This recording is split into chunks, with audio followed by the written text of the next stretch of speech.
Hi everybody, Joe here again and welcome back. So we're now on to the second part of how to build a large aquarium. In this video we're going to take a look at the lighting that I've selected for the tank as well as the stand. Now that's a weird combination, but the reason being is because I'm featuring the lights in this video specifically due to the fact that the lights are going to be suspended over the aquarium. Now, if I waited to put the lights on after the aquarium was built, given the sheer size of this tank, it's going to be extremely difficult to maneuver around the area unless I get in the tank. I suppose I could have done it that way, but I figured let's get it over with now because I already know what I'm using for lighting and they're already built. The lighting that I'm actually going to be using is the LED lights that I showed you how to build in a previous video. We'll take a look at them in a moment. For the stand, what I wanted to accomplish there was build a stand that's easy to move, is very cost effective, and very easy to build. So, what I went ahead and did was simply go with something that's extremely strong and met all the other requirements that I needed. What I came up with was simply using cinder blocks. Extremely popular in the hobby, believe it or not. A lot of people are already using them. A cinder block, the size that I used, or you might know them as a cement block, are essentially blocks that can withstand about 800 pounds per block, which is incredibly strong. And as you can see, I'm going to be using a lot of these blocks to hold up this stand. Now the block's dimensions are each 16 inches long by 8 inches wide by 8 inches tall. Now, I'll be stacking these blocks one on top of the other to accomplish a stand height of only 16 inches. Seems short to a lot of you guys, but the simple fact of the matter is I won't need to put anything underneath the stand because the filtration is not going to actually be underneath the stand. We'll see more on that later.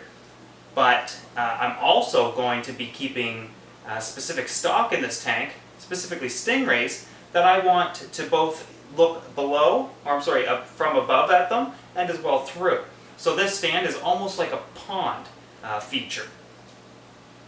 So, what I did to accomplish this stand was really simple. I laid down the perimeter of the aquarium and what I was going to need. I then simply laid the blocks around it and strategically placed them to withstand the weight that the aquarium is going to put on them. Now, what I also did for these cinder blocks is cemented them together, giving them a more firm supported structure.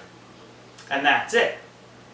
Now, I do plan on wrapping these cinder blocks and giving it a more finished look, but I'm not going to do that until the actual aquarium's built, so we'll wrap the stand and finish it in a later video. Now, on to the lights. So the lights I'm going to be using are the actual LED lights that I showed you guys how to build in a previous video. As you can see, I went ahead and suspended them directly from the ceiling. What happened here was I took some extension wires and extended the length of the distance between the drivers, which is the power source, to the LEDs. So the extension basically makes the drivers have the ability to be even further away. What I did there was I ran my cord up along the ceiling, and as you can see my ceiling just lifts up, so that's really nice. That made this super easy, and ran them over into a closet across the room. Once in that closet, I was able to put the drivers on the wall, but I was still left with the issue of being able to easily adjust the dimmers to the lights. So I put the dimmers through the wall and put the dimmers directly beside the light switches to the actual room that this aquarium is going to be in. What that's going to do is enable me to adjust the lights right from the entrance of the room. I can get an overall look of what the dimmers are doing to the aquarium. Makes it really straightforward and much easier.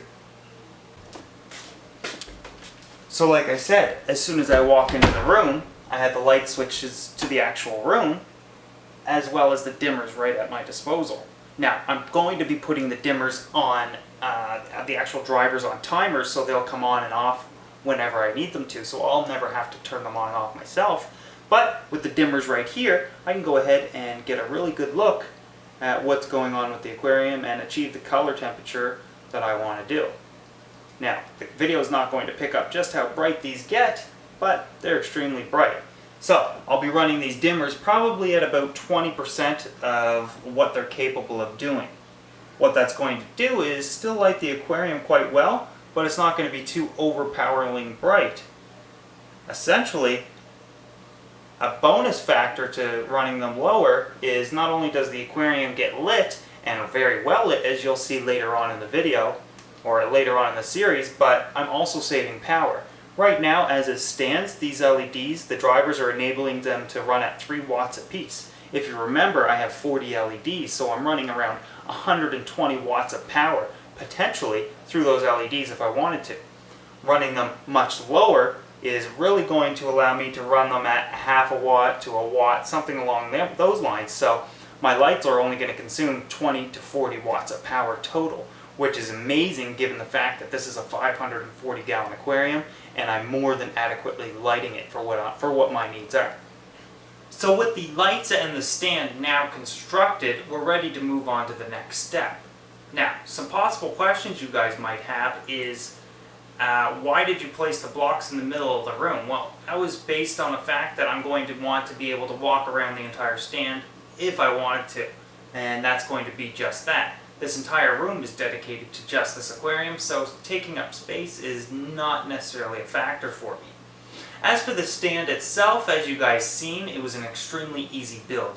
It met a number of requirements that I had, which was cheap, easy, very strong, and mobile. So I can move the stand if I needed to.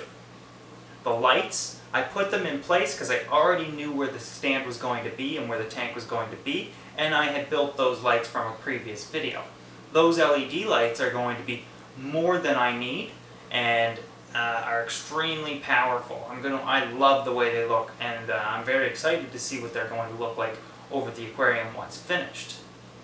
Now, the total cost of the stand was approximately $48 based on the fact that I used 24 cinder blocks, and we went ahead and paid around $2 per cinder block. So about 48 bucks, 50 bucks, which isn't bad. The cost of the light's going to vary depending on your needs and how you build it and what you use to build it with, etc. But in that video, I gave you the link to the website where I got everything, so you can go ahead and put together your own little package based on your own requirements, and those requirements will basically depict the cost of what it's going to cost you. So there's not a really set cost for the lights. It depends on what you need and how you build yours. Nonetheless, the stand is done and the lights are done. Now that the stand is done and in place and ready to go, all I have to do now is wrap the stand. But like I mentioned, I'm going to do that in a later video. I'm doing that because I want to get the aquarium itself built first and then wrap it. I don't want to commit to wrapping it now and only have to change it or adjust it with the aquarium on it. Now, the stand being in place is also going to give me a proper structure to build the tank on, because the tank base alone is extremely heavy. You'll see that in the next video. So, that was it. In the next video, we're going to go ahead and move on to building the actual base of the aquarium and go from there. In the meantime, I thank you guys for watching. I hope you enjoyed the video series so far, and we'll see you next time.